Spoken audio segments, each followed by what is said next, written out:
રામ રામ દાયરા ને જય મુરલીધર જય દ્વારકાધીશ. કેમ છો બધા? બધા મજામાં જશો ને આપણે પણ મજામાં જ છીએ. હવે આજના નવા વ્લોગમાં આપનું સ્વાગત છે. અને આપણા બધા વ્લોગ જોતા પહેલાં લાઇક શેર અને સબસ્ક્રાઈબ કરવાનું ભૂલતા નહીં ભાઈ. હાલો, અને આપણો જો કૂતરો પણ આવી ગયો છે. હા, અને આજે પણ આપણે વાવેતરમાં જ જવાનું છે. થોડુંક આજે વધારે છે એટલે પાછા આજે વહેલા ઉઠી ગયા અહીં આપણે ભાઈ વાવેતરમાં. તો ગાઈસ આજે આપણે પૂકી ગયા હતા કમલેશભાઈને વાવેતર કરવા. હા, કમલેશભાઈને જે આ પડવું છે આમાં વાવવાનું છે.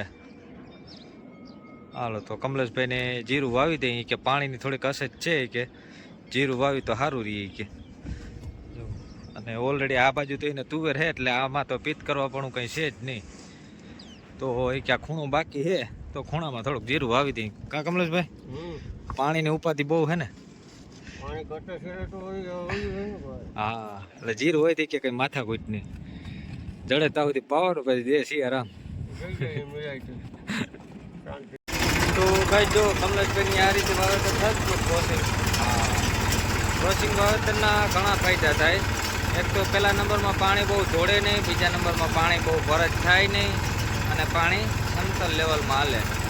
એટલે શું છે, વાવેતરમાં મજા આવે ને વાવેતર ઉગાવવો પણ સારો રહે. જોકે જીરાને બહુ પાણી ભરાય તો પણ ન થાય અને બહુ પાણી ધોળે તો પણ ન થાય.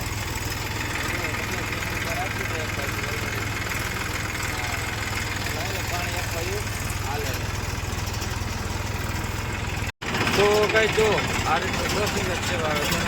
હવે થોડુંક જ બાકી રહ્યું છે, બાકી બધું આ વાવી દીધું.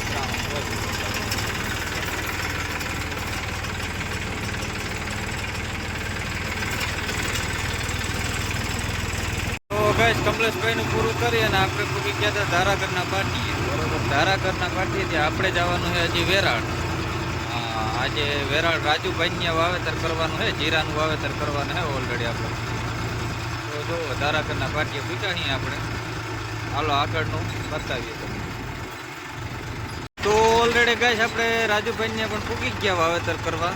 વેરાળ છે એની વાડી રસ્તામાં, લાલપુર વાળા હાઈવે રોડને કાંઠે છે ભાઈ. જો બે બાજુ નારિયેરીનો લાઈન છે, વચ્ચોવચ્ચ બંગલો છે. આ જોઈને તો એમ થાય કે આપણે પણ આવું બનાવીએ ફાર્મ હાઉસ. આમાં કેટલું કરવું, કંઈ કેમ છે બોલું કરવું, તપેલો જોઈને એમ થાય તપેલો કરવો, બંગલા જોઈને બંગલા કરવા. હવે આમાં કરવું હું એ વિચાર થાય ભાઈ. તો સારું, હાલો રાજુભાઈ પણ વાઇટ જઈને બેઠા છે. આપણે પૂછી ગયા હાલો હવે મંડે વાવેતર શીખવા. એ હમા રાખે છે. તો ગાઈસ જો રાજુભાઈ ખાના બાના ભરે ઓફર કમ્પ્લીટ, અને આપણે આ પડામાં વાવવાનું છે. એ હજી અમારે મારતા હતા ત્યાં તો આપણે પૂગી ગયા. હા, હજી માંડવી કાઢવાની બાકી પીડ્યું રાજુભાઈને. બધું આમને બળા વેઠ પીડ્યું છે. અવાર તો શું છે, માણસોની છે બી બહુ મોડું થયું બધું કામકાજ. હા, ગઈ સાલ વાવેતર કરવા આવ્યો હતો ત્યાં તો કમ્પ્લીટ હતું રાજુભાઈનું કામ. અવાર થોડુંક મોડું થઈ ગયું કા રાજુભાઈ? આ વખતે બહુ અઘરું. હા, મજૂરની હિસાબી. મજૂરની હિસાબે તે સારું, હાલો આમાં વાવેતર કરી દઈએ હવે. તો ગાઈસ જો રાજુભાઈની આ રીતનું વાવેતર ઓલરેડી આપણે ચાલુ કરી દીધું હતું, અને રાજુભાઈ હમાર મારતા હતા. હા, એ આગળ હમાર મારતા જાય ને આપણે વાહન લગન વાવેતર કરતા જઈએ ભાઈ. હા, એને આપણે થોડોક મોડો ટાઈમ દીધો હતો ને આપણે ઓલરેડી વહેલા પૂગી ગયા. હા, આપણે ટાઈમ દીધો એથી 5 મિનિટ વહેલા જોઈએ ભાઈ, મોડા પૂગી જ નહીં ભાઈ.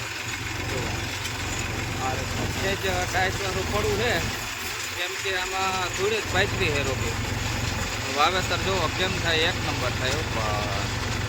આવા ખેતરું હોય ને તો મોજ પડી જાય. અને ઓલરેડી રાજુભાઈ લીવર તાણી લીધું જુઓ. હજી તો આપણે પીકા નહીં થાય એ ઉથલ મારીને આવી ગયો. હળેરાથી બોલાવતા જાય. આગળ માંડવી વીણવાનું કામકાજ ચાલુ છે જુઓ.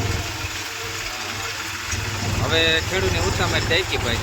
તો ગાઈસ આપણે હજી એટલે પૂછ્યું હતા વાવેતરમાં, ત્યાં તો રાજુભાઈ અમારે ઓલરેડી મારી લીધો કમ્પ્લીટ. જો હા, હેટા મેસમ જાય અને કમ્પ્લીટ પૂરું કરી નાખ્યું. પાણી પેલા ઉઠતું જાય.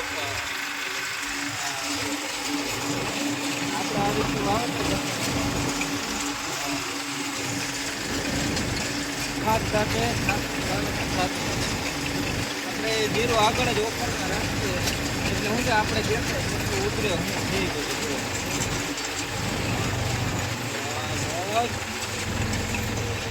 હા ગાઈસ, તો આપણે ક્યાં ત્યારે કઈ રસ્તામાં ઠેકાણા નતું ને જો હા આપણી વાડી જે રસ્તો જાય છે એ રસ્તો ઓલરેડી કમ્પ્લીટ બની ગયો ભાઈ. હજી કામકાજ ચાલુ જ છે ફેરા નાખવાનું.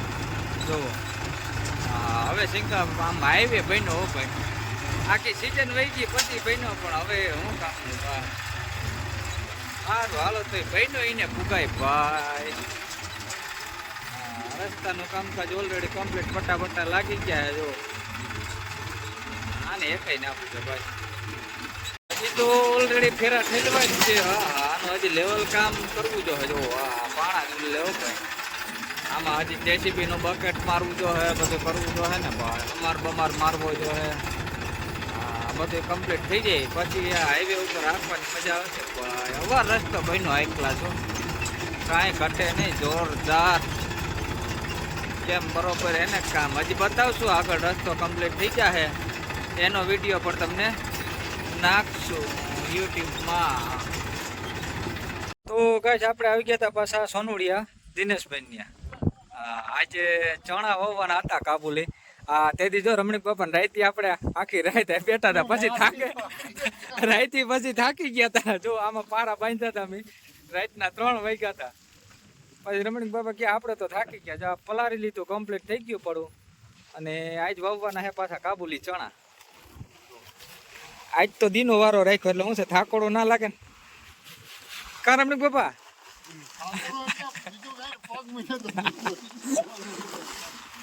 એક બાજુ ઉપવું પડતું હતું ને એટલે થાકી ગયા હતા કા. તો ગાઈસ જો આપણે અડધું વાવી લીધું ને અડધું હજી બાકી છે વાવેતર. જો હજી ક્યારો મૂક્યો ત્યાંથી ઓલી બાજુ 10 વીઘાના આપણે કાબુલી ચણા વાવ્યા અને હવે 10 વીઘાના આપણે સફેદ ચણા વાવવાના. જો આ બાજુ હજી બાકી એ પડું એ પણ 10 વીઘા છે ઓલરેડી. હા 10 વીઘા પછી આપણે 2 ક્યારા કર્યા છે આપણે. હા જો દેખાડીએ આ સફેદ ચણા નાના છે. પેલા અત્યાર સુધી હતા એ કાબુલી હતા. આ સફેદ નાના છે.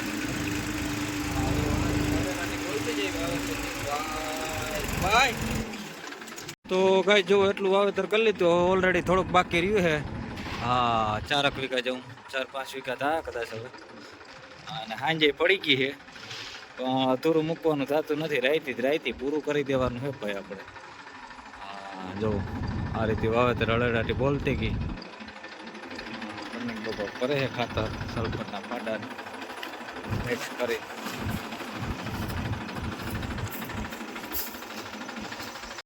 અંધારું થવા આવ્યું હોય અને આપણે પણ છૂટા થવા આવ્યા. જો હા હવે જાજુ વાવેતર બાકી થયું નથી ભાઈ, થોડુંક જ છે હવે.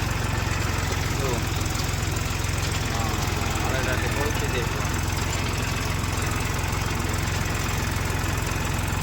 ઓલરેડી ગાઈસ આપણે ઘરે પહોંચી ગયા હતા અને જો વાડીનો આપણો નજારો બરોબર હાઈનો. આ 2 બજાજ એમને પડી છે. જંગીર પણ આવી ગઈ છે ઓલરેડી. આ બાજુ સનેડો પડ્યો છે આપણો. બધે વાહનનો સ્ટોક છે. અને આ બાજુ આપણું માંડવીનું કાંદું કાઢવાનું પણ કામકાજ ચાલુ છે ભાઈ. ઓલરેડી મગફળી કાઢી લીધી હતી અને કાંદું બાકી રાખ્યું હતું આપણે. તો બરોબર જુઓ કાંદું પણ નીકળે છે આ રીતે. બાપા બેઠા છે. કાંદાની માંડવી એટલી દે ભાઈ, એમાં કંઈ ઘટે જ નહીં. જોર આપણે. હા તો હાલો આપણે હવે આરામ છે.